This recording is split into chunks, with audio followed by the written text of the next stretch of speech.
Ladies and gentlemen, boys and girls, children of all ages, the latest chapter of Tokyo Ghoul Re, the sequel to the original Tokyo Ghoul, chapter 82, Give Me Your Heart.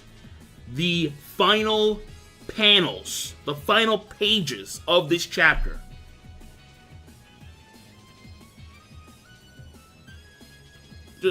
What? Dude, 18 years have I been an investigator, and yet this is the first time I am faced with an opponent against whom I have no course of action. I will ask you one more time. Do you really have no intention of finishing me off? Ken, my decision will not change. I understand. I was like, what? Dude! This chapter, the ending was just shocking. Because you have a character, Arima, who is quintessential in many ways, shapes, and form. A character that has been so goddamn dominant throughout the entirety of the series.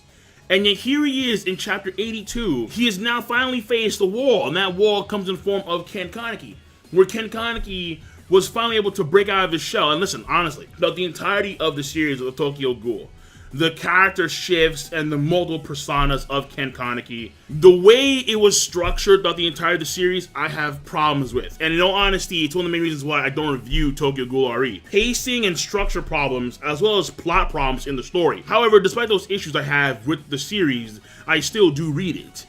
And bro, like I'm not gonna fucking lie to you. This chapter, that ending, dude, whoa.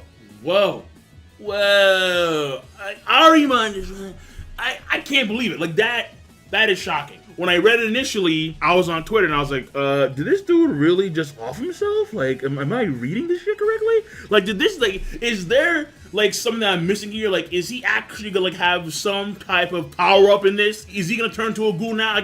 Like to me, it just seems inconceivable for Arima, the dude that was so dominant, to come to this wall that is Ken Kaneki, and his way out is to off himself. Jesus. Like, I did hear about how he was trying to look for someone. Like, there was theory. He was looking for someone that he could fight all out with. Someone that could possibly beat him. And he was going through this process of raising Ken to become that person.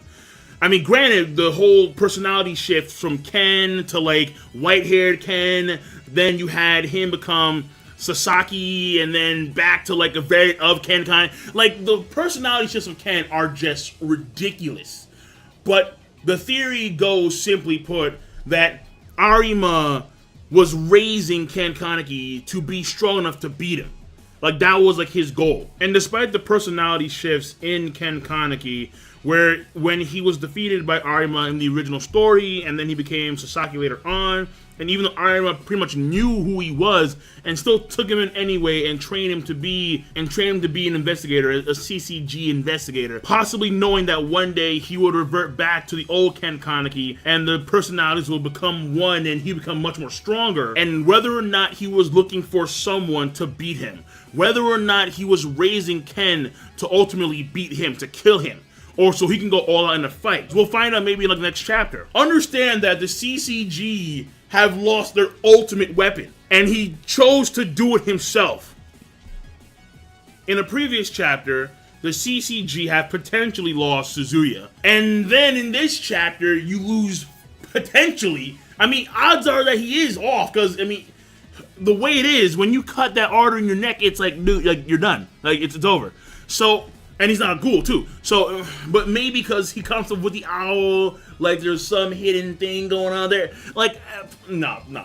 Odds are the dude's just dead, straight up dead. Ken Kaneki can actually tango with him. Ken beats him. Ken essentially beats him. Arima's Alquinque is broken. He can still use it in combat, but the blade has lost its edge. It's no longer a threat to Ken Kaneki. So essentially, Ken Kaneki wins. Arima has no way to beat him. And instead of, like, let's say, retreating and coming back later, instead of thinking about the overall CCG and fighting against ghouls, fuck it. I'm gonna be selfish. I'm gonna be super selfish and just off myself. I can't do it. I'm done. Peace. All right?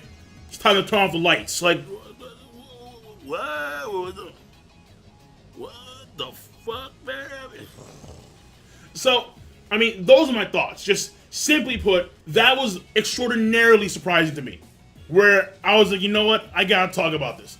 Even for a bit, I gotta talk about this. Because I did not see this coming. This was so left field to me, man.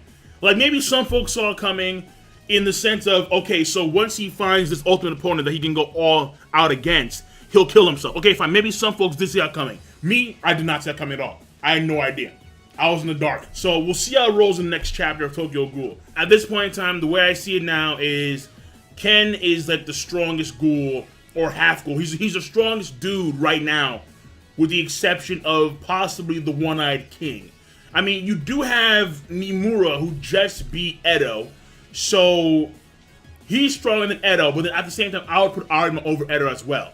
So the way I will see it right now would be like among the folks that we see currently in the story, with the exception of the one-eyed king, who's not in the story yet.